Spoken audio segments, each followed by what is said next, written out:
जावा जावा को डेवलप किया था जेम्स गोसलिंग ने। जावा को बेसिकली लेकर आया गया था ताकि एक प्रोसीजरल प्रोग्रामिंग लैंग्वेज या सी लैंग्वेज की कुछ ड्रॉबैक्स को दूर करने के लिए। उप्स उप्स कोई फुल फॉर्म है ऑब्जेक्ट ओरिएंटेड प्रोग्रामिंग लैंग्वेज। सी में हमारे फंक्शन थे, उन्हीं को हम सेम जावा में मेथड के नाम से बुलाएंगे, बस यही डिफरेंस है।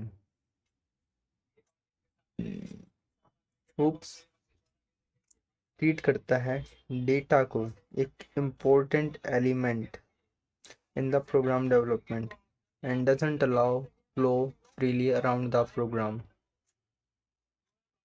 Data and method function is equal to object in Java. Oops, divide problem number of entities called object and then build data and function around those object where entities means real world concept or item. In Oops, data is written and can't be accessed by external functions.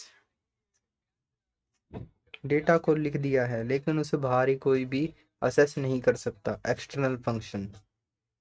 In object communicate कर सकते हैं एक दूसरे से। Through function in C we generally use top down approach, but in Java we use bottom up approach. Model work on real world problems. They are based on classes and objects which can contain data and code that manipulate data. जितने भी उप्स हैं वो based हैं classes पर और objects पर, जिनमें कि हमारा रॉ डेटा और कोड होता है जो हमारे बिल्डेड डेटा के अंदर को मैनिपुलेट करता है। क्लास क्या है पार्ट्स में ब्रेक किया गया है ताकि ये इजीली समझ सकें। Collection of similar type of objects is also a part of class. For example, class means जाति, root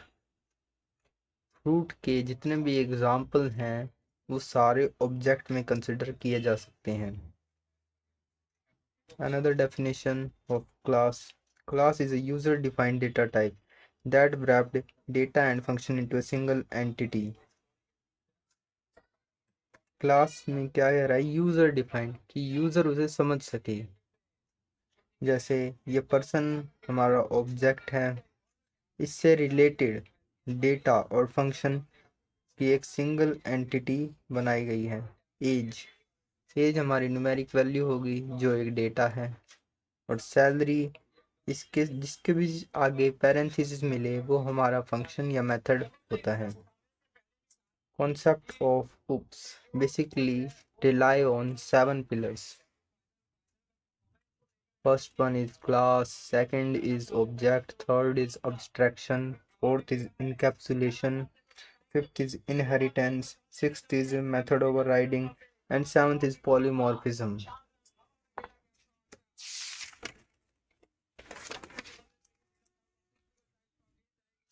क्लास जो हम पीछे पढ़ कर आए, इसके अलावा अब इसके अंदर 2-3 चीज़ें और ऐड हो जाएंगी बस। Class is a collection of objects, it doesn't take any space on memory called logical entity. ये हमारी जो मेन मेमोरी है उसके अंदर कोई भी स्पेस को रिजर्व नहीं करता है, और इसी को हम लॉजिकल एंटिटी कह देते हैं। It's a user defined data type and passive entity also. Class हमारी दो पार्ट्स में डिवाइड होती है, एक प्री डिफाइन और एक यूजर डिफाइन। यूजर डिफाइन वो जो यूजर अपने सुविधा के हिसाब से बनाए, और प्री डिफाइन वो जो पहले से ही डिफाइन की गई है। Console, scanf, system, string, etc. Object is a instance of class that executes the class once and the object is created. It takes up space like other variables in memory. First of all instance word के ऊपर यहाँ पे देख रहे होगे आप member और variable को यहाँ पे इंस्टांस वर्ड से रिप्रेजेंट किया गया है और इसके अंदर बेसिकली ये लिखा हुआ है कि जो ऑब्जेक्ट है वो क्लास का ही एक मेंबर है।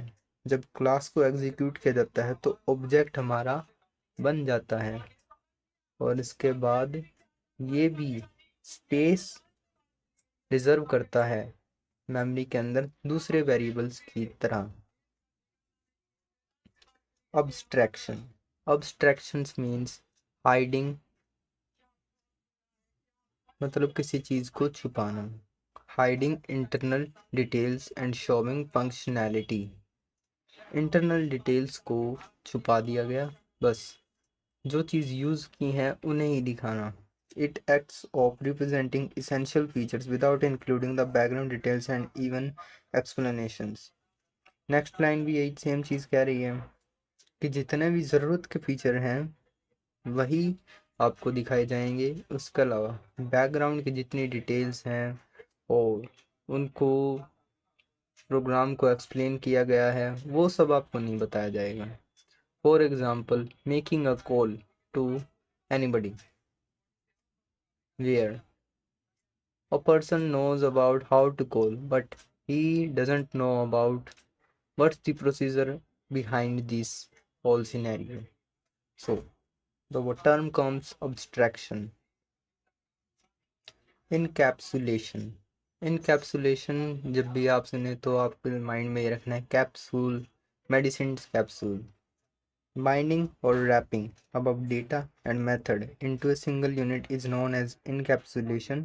The data is not accessible to the outside world and only those methods which are wrapped in the class can access it.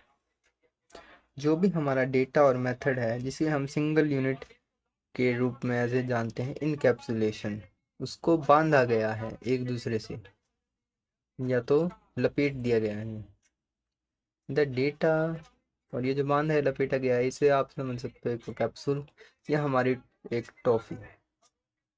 The data is not accessible to the outside world, वही हमारा capsule, उसके अगर बीच में से फाड़ कर देखें तो उसमें मेडिसिन होती है। एक नॉर्मल पर्सन उस मेडिसिन के बारे में क्या कंपोजिशन है नहीं बता सकता, बस वही उसके बारे में बता सकता है जो उस फील्ड से रिलेटेड है या वो उसे क्रिएट करता है। सेम प्रोसीजर यहीं पर अप्लाई हुआ। Only those methods which are wrapped in the class can access it. Inheritance, inheritance क्या है? एक प्रोसेस है by which object of one class acquire the properties of object of another class. ये एक ऐसी प्रक्रिया है जिससे कि एक क्लास के ऑब्जेक्ट दूसरी क्लास के ऑब्जेक्ट की प्रॉपर्टीज को अक्वायर कर लेते हैं। It provides idea of reusability, यहीं से हमारा टर्म आता है रीयूजेबिलिटी का। दिस मीन्स, जिसका मतलब है हम इसके अंदर एडिशनल फीचर्स डाल सकते हैं to an existing class without modifying it, बिना उसमें छेड़खानी किए। For example class A class B, ये हमारे पेपर में अगर कभी आया कि what is super sub class, तो ये उसके बारे में सुपर भी आ सकता है, बेस भी आ सकता है, पेरेंट भी आ सकता है।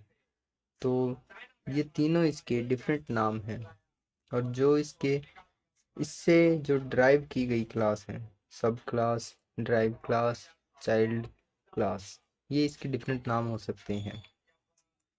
आगे बढ़ते हैं। Polymorphism, poly means many and morphism means forms. The ability to take more than one form is called polymorphism. For example, shapes, square, triangle, rectangle and even circle.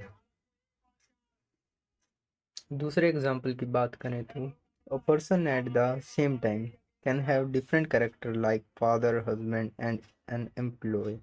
so the person processes different behavior in different situations।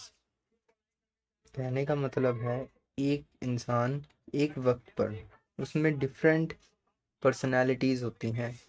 Like एक वक्त पे वो father है, husband है और एक employ है, जो एक पर्सन में होती होती हैं। और ये सब आती हैं डिफरेंट सिचुएशंस के अकॉर्डिंग। अगले पार्ट पर चलते हैं, method over riding. Whenever we writing method in super and sub class या parent and child class in such a way and that method name and parameter must be same called overriding। या दूसरी definition, if subclass has same method as declared in parent class is called method overriding। जब हम अपनी parent और child class को एक ऐसे तरीके से लिखें कि उनके मेथड का नेम यानी फंक्शन का नेम और पैरामीटर बिल्कुल ही सेम हो जाए तो ये ओवरराइडिंग होती है। दूसरी डेफिनेशन भी यही कह रही है, अगर सब क्लास के अंदर हमारा सेम मेथड है जो डिक्लेयर किया गया है पेरेंट क्लास में तो ये भी मेथड ओवरराइडिंग कहलाती है।